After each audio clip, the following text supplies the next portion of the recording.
One of the things that's interesting about sleeping at work, and it's interesting that if you look at the statistics, depending on the industry, between 10 and 20% of the people admit to taking a nap at work. Now, the people who are into productivity have a real hard problem with that. They have a difficult time when they start to think about sleeping at work. But it's interesting, I've done this also to unions, this talk. And I had one guy ask me, he said, why do you get so caught up in all this medical stuff? And why does work really care? And it's a simple number. The minimum usually of 8 hours of your waking hours are spent at work. And when we start to talk about occupational related diseases and illnesses, unfortunately, most of them are related to some activity away from work. We're going to talk a little bit about that. But what we really see is the fact that, particularly with sleep deprivation and the sleeping issues that we see in America, and again, depending on the source that you look at, 30 to 40% of Americans have difficulty sleeping or admit to have sleeping problems.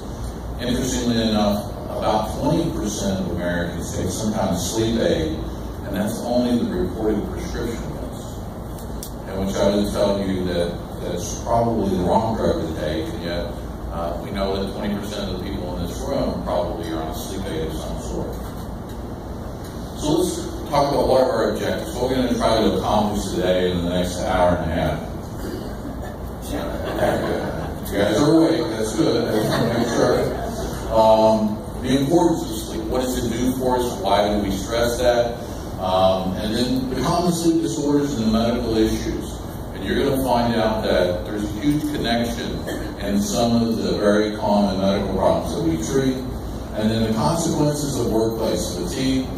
We're going to talk about shift work. Most people don't like for me to talk about that, particularly from an employer perspective. And then helpful hints and tips about how you might be able to reduce that. Okay? So that's our challenge before us. So what about sleep? It pretty much is significant for every component of our body function. And when we start to look at the physical and cognitive performance issues, we know that people who are fatigued from sleep deprivation. Now, so if we believe that, let's take the smaller number, that 30% of people have difficulty sleeping, there's another really interesting number out there at World Med that says that there's another 20 to 30% are impaired due to medications. Now, whether that's a self-medication, whether that's a legal medication, or a recreational medication, that's all rolled into that. So when you start to look at that physical and cognitive performance issues, we know that at least half the population has some significant impairment. So now with REM sleep, can we turn this down just a little bit? It's echoing off the back wall, and I'm feeling kind of odd about my voice coming out here.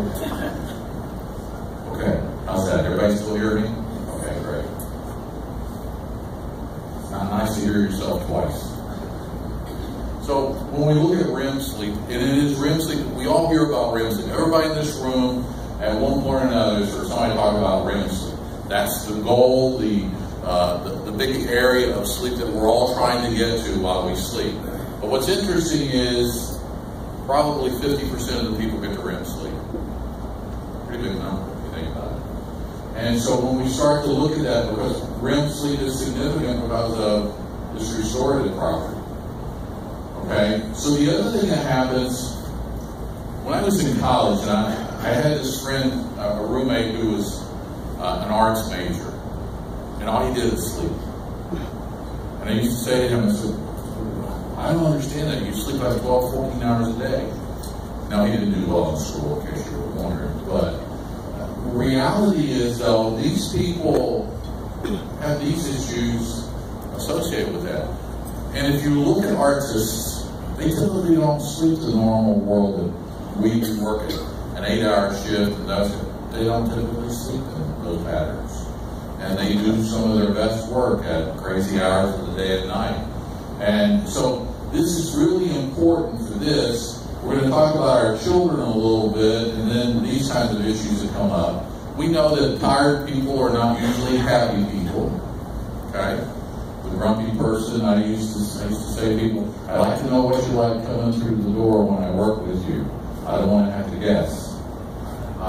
Protected boost immune systems, and then of course the relationship of weight gain and aging. All right, so what are sleep requirements in our life? We know that babies do a lot of this all the way down to the age of 3 years of age. It's about 14 hours a day.